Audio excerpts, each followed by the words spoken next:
할렐루야, 주님의 이름으로 평화 인사를 나눕니다. 성도 여러분 평안하셨습니까?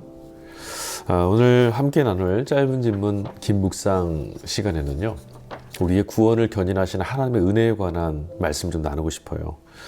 여러분, 임종 직전에 세례를 받으면 효력이 있을까요? 또는 평생을 예수 믿지 않다가 임종 직전에 예수님을 믿으면 구원받는 것이 가능한 일일까요? 여러분은 어떻게 생각하십니까? 성경 구절 한 구절을 말씀을 읽어드리겠습니다. 골로새서 2장 12절 말씀입니다. 너희가 세례로 그리스도와 함께 장사되고 또 죽은 자들 가운데서 그를 일으키신 하나님의 역사를 믿음으로 말미암아 그 안에서 함께 일으키심을 받았느니라. 임종 직전에 세례를 받는 것이 과연 효력이 있는가 없는가 질문하신 분들이 종종 있죠. 예수님 믿지 않다가 죽음을 앞두고 예수님을 믿게 될 때, 또는 예수님을 믿는다라고 고백하고 세례를 받게 될 때, 평생 교회를 등지고 살다가 삶의 그 마지막 막바지에 예수님 믿겠다라고 했을 때 과연 그가 천국 갈 수 있었을까? 천국을 갈 수 있을까? 남은 가족들을 그들이 갖고 있는 궁금증이죠. 그리고 불안함이기도 하고 또 질문이기도 합니다. 이런 질문을 가지는 이유는요, 임종 직전에 예수님 믿는 것, 그것이 예수님 믿는 것을 그것만으로는 구원받기에 뭔가 좀 부족하다, 뭔가 그것만으로는 안 될 것 같다라고 하는 생각이 우리 안에 있기 때문이죠. 마치 믿음도요, 우리가 할 수 있는 어떤 업적이라고 생각해오는 그런 것들, 우리 공로라고 생각하는 것들이 우리 인식에 자리 잡고 있기 때문입니다. 생애의 아주 짧은 순간, 정말 찰나 같은 마지막 순간에 예수님을 믿을 수 있을까요? 믿을 수 있죠. 우리 인생은요, 죽음 앞에서 아무런 능력도 갖고 있지 않습니다. 무력합니다. 지금은 마치 영원히 살 것처럼 우리가 살고 있기 때문에 죽음을 등한시하거나 무시하거나 잊어버리고 살려고 하기 때문에 아무런 그런 감흥이 없지만, 죽음이 우리 앞에 목전에 있을 때 우리는 정말 절망할 수밖에 없어요. 그때 우리 안에서 이 죽음을 벗어날 수 있는 능력이 없다는 것을 깨닫기 때문에 죽음으로부터 벗어나는, 생명을 살려달라고 하는 간절한 외침이 우리 안에 터져나올 수 있죠. 전도를 하다가 종종 이런 분들을 만나는 경우가 있어요. 부모님을 평생 전도했지만 잘 안 됐다가 결국 예수님 믿지 못하고 영접도 하지 못한 채 소천하셨습니다. 평생 질병 가운데 고난받다가 돌아가셨는데 그것 때문에 너무너무 괴로워하시는 분들을 만나게 돼요. 여러분 어떻게 생각하십니까? 여러분, 우리가 만약에 그런 경우라면 우리의 마음속에 그 짐과 부담이 얼마나 고통스럽고 클까요? 그런데 여러분, 임종 직전에 믿는 또 세례가 효력이 있느냐 없느냐, 또 우리가 예수님을 믿는다고 영접하지 못하여서 영접 기도도 못하고 했기 때문에 천국 가지 못하셨을 것이다, 이런 것은요, 방금 전에도 말씀드렸지만 믿음에 관한, 믿음으로 구원받는다는 것을 우리가 오해하고 있는 데서부터 비롯합니다.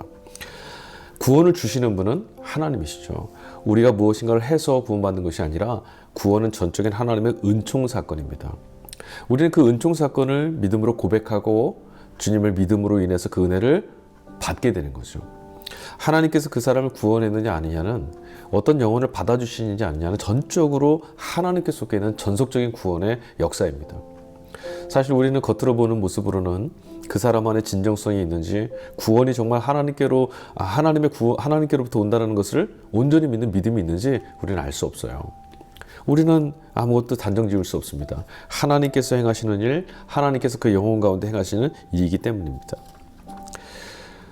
우리는 불안해할 이유도 그래서 없습니다. 하나님께서 구원하시는 분이라는 분명한 믿음 안에서 하나님께서 행하시는 역사를 우리가 믿고 의지하는 것뿐이죠. 믿음으로 구원받는다는 말, 우리가 앞서서도 계속 그런 말씀에 대해서 나누었었는데요. 믿음은 노력으로 얻는 것도 아니고요, 믿음은 우리가 행하는 업적도 아닙니다.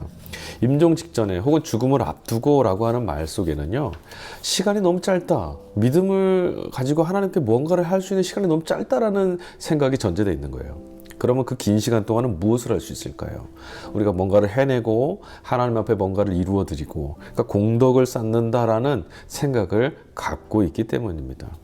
그러나 성경은 결단코 인간의 노력과 구원이 양적으로 결정된다라고 말하지 않습니다. 여러분, 많은 비유의 말씀들이 있는데요, 예수님께서 포도원 비유에 대해서 말씀하셨을 때도 그런 비유가 나오죠. 저 오전 9시부터 오후 5시까지 계속 시간마다 주인이 나가서 사람들을 데려옵니다. 그리고 동일하게 모두 다 한 데나리온씩을 주었었죠. 그것은 무엇을 뜻하는 말씀이죠? 인간에 대한 구원이 인간의 노력으로 이루어지는 것이 아니라 하나님의 전적인 은혜의 사건이라는 것을 우리에게 가르쳐 줍니다. 은혜로 인한 선물이죠. 그뿐만 아닙니다.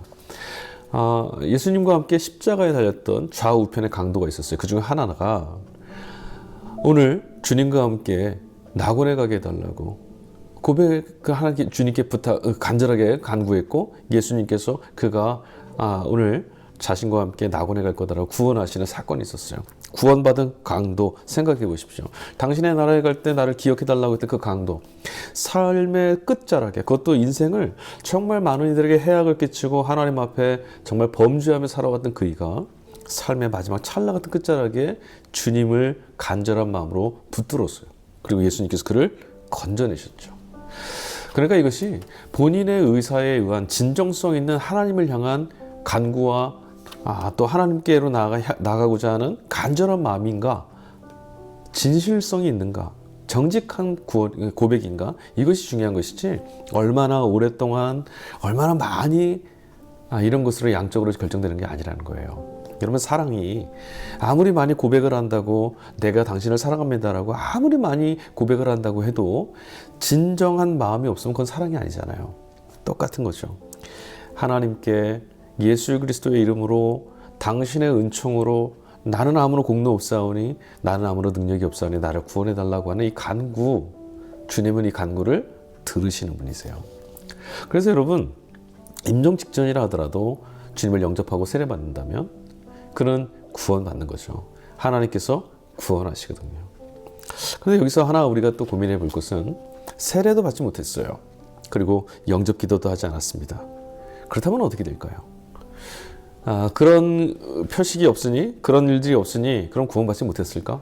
짧게라도 찰나라도 주님을 영접하고 고백해야 되지 않을까? 그런데 여러분, 질병 또는 죽음 앞에서 체력이 고갈되고 어떤 상태나 상황 조건 때문에 입술로 고백하지 못하는 경우도 많아요. 목사님을 모시고 세례받지 못하는 그런 상황에 빠져 있는 분들도 많이 있습니다. 그때는 어떻게 되겠습니까? 여러분, 우리 입술로 고백하는 건 너무나 중요한 행위지만 상황과 여건에 따라서 그렇게 하지 못할 때도 있죠. 우리가 무엇을 해서, 여기 다시 한번 돌아보십시오. 그것이 아니라 그의 영혼이 그 시간 하나님을 향해서 얼마나 간절히 갈급하게 하나님의 은혜를 구하고 있었는가, 우리는 알지 못해요. 표면상으로 보이는 것은 알 수 없죠. 그러나 죽음이 목전에 있을 때 주의 이름을 부르는 자는 누구든 구원을 얻습니다. 하나님은 구원하시는 분이세요. 그래서 우리가 쉽게 낙담할 필요는 전혀 없습니다.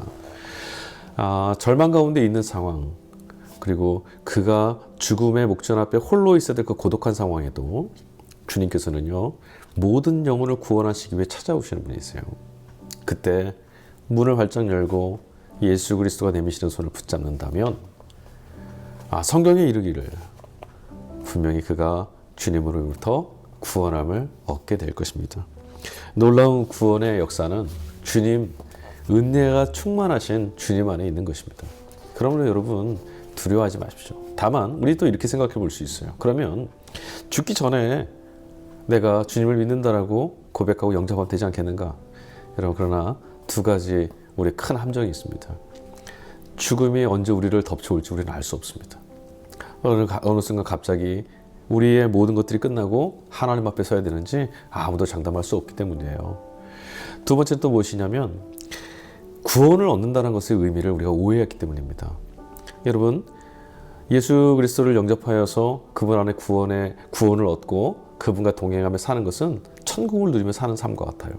그런데 이 땅에서 주어진 시간을 날마다 주님과 더불어 사는 그 아름답고 풍성한 생명을 누리며 살아갈 시간들을 낭비하고 그들을 소비한다면 얼마나 아깝지 않겠습니까? 10년, 20년, 30년 정말 주님과 더 깊은 교제와 사랑을 누리는 그 생명의 풍성함을 누리고 죽음을 두려워하지 않은 채 정말 알차게 살아갈 수 있는 시간이었는데 함부로 소비하고 죽음에 내던지고 살아간다는 것 자체가 얼마나 아깝고 안타까운 것이겠습니까? 하나님이 주신 생명을 귀하게 또 풍성하게 누릴 수 있는 구원, 주님의 손을 굳게 붙들고 그 구원을 누리며 사는 것, 우리 인생을 향한 복이고요. 자비로우신 하나님의 소망이십니다. 자, 오늘 짧은 질문 긴 묵상, 임종 직전에 누리는 세례, 또 그런 세례의 고백, 영접 기도를 하지 못하고 소천했을 때, 임종했을 때 과연 우리 구원받을 수 있겠는가? 구원은 전적인 하나님의 역사, 은혜의 역사입니다. 이 말씀 깊이 신뢰하시고 우리를 구원하실 주님에 대해서 더 많이 알아가시는 참된 구원의 기쁨 가운데 자유를 누리실 수 있는 여러분이 되시기를 간절히 소망합니다. 다음에 다시 뵙겠습니다. 감사합니다.